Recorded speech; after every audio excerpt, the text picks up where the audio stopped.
because there were some people that were having legitimate mental breakdowns during PA school. Hey, what's up guys? My name is John and I'm an emergency medicine PA, and in today's video, I would like to talk about the day in the life of a PA student and how difficult is PA school exactly. That's what we're going to cover today. I should have done this sort of video a long time ago. I'm finally getting around to doing it. I also apologize. I'm not using my fancy YouTube setup because this room is very echoey and I'm still trying to determine the best way to record some good audio. Before we get started on this topic, if you guys can please just hit that like button down below. It really helps the channel out so much. It really helps us get seen by more people on YouTube. Also consider subscribing to the channel if you've watched several of these videos, if you're interested in being a PA, or if you want to recommend these videos to someone you know, please do so. How difficult is PA school? PA school, I would say, is to take your hardest undergraduate courses that you've had and kind of multiply that by a factor of 3. And I feel like that was like the baseline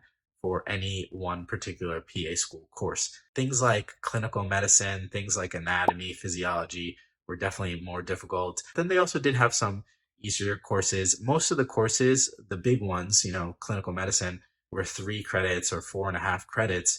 And then they did have smaller 1-credit classes. Those tended to be the easier classes. At any one time, though, we had 6 classes going on at the same time. We had maybe 8 or 9 classes in a semester. PA school as a whole was over 100 credits, not comparing PA school to NP school or anything like that. But a lot of these NP programs are 30 credits, 2-year kind of thing. That's not PA school at all. There were a lot of credits. You were taking a lot of classes at the same time. In terms of exams, the first week or two, they kind of ease you in. And then we started having exams on a frequent basis. I mean, there would be 3 exams and like a practical exam in 1 week. And it seemed like most weeks you were having 2 or 3 exams. Usually they'd space them out a little bit. They'd have an exam on Monday. They'd do one on Wednesday. They'd do one on Friday, for instance. Maybe the practical would be on a Thursday. I personally never had any issues with the practicals because I'm a very social person. I'm very enthusiastic. I'm very confident in my physical exam skills.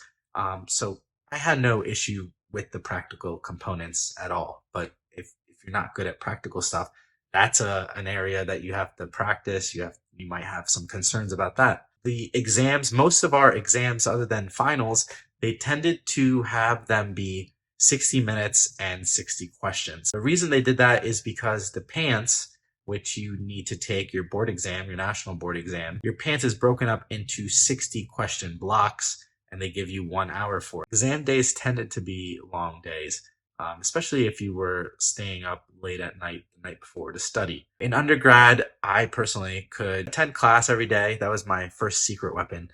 And secondly was cram maybe 2 nights before and do really well on an exam, go get an A on an exam. And if you try that strategy in PA school, you will fail utterly. So it's more about slow repetition and, doing some research and reading on your own time, going by the slides, because a lot of times the slides are what you will be tested on. Sometimes there's hundreds of slides for an exam.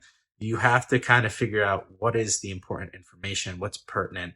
They do give you an outline maybe of what might be on the exam, but for the most part, there's a lot of material to learn and it moves very quickly.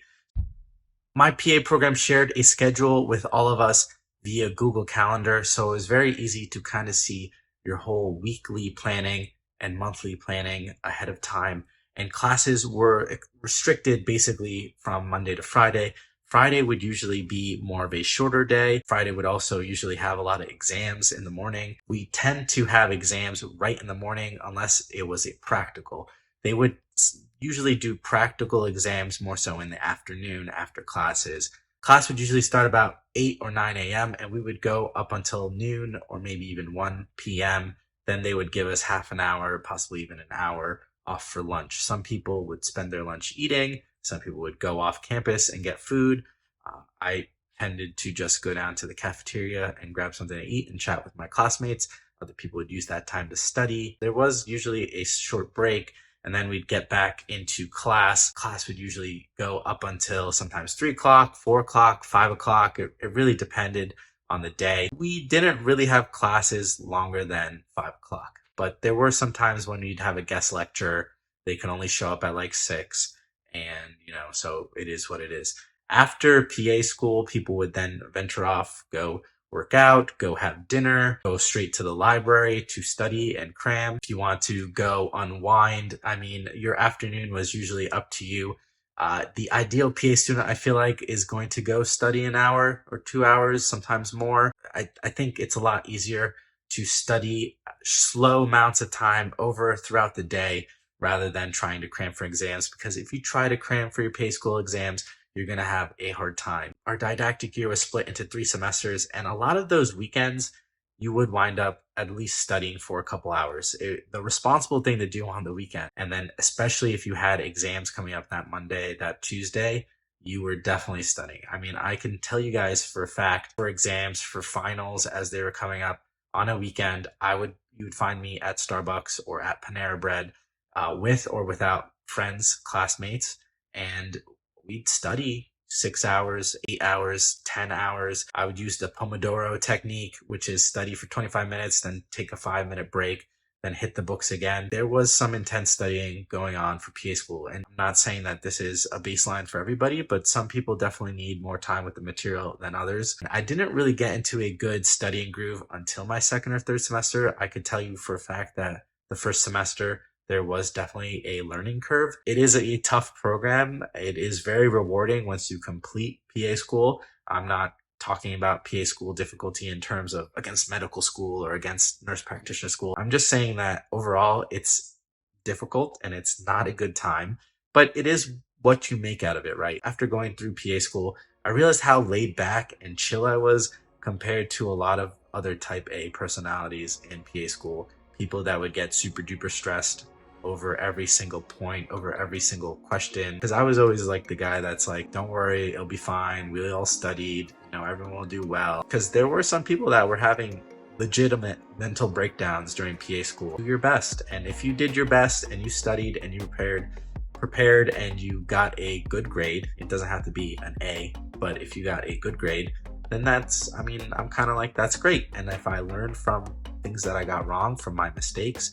and apply it and move on, I think that's a fair way to go through PA school. For the most part, I enjoyed the ride. I'm happy that it's over with. I am happy that I am working as a PA. Yeah, that's sort of how difficult PA school is, and that's sort of the day in the life of a PA student. I hope you guys enjoyed the video. If you have any questions, leave them down below. As always, guys, stay safe out there. Have a great rest of your day. Bye-bye.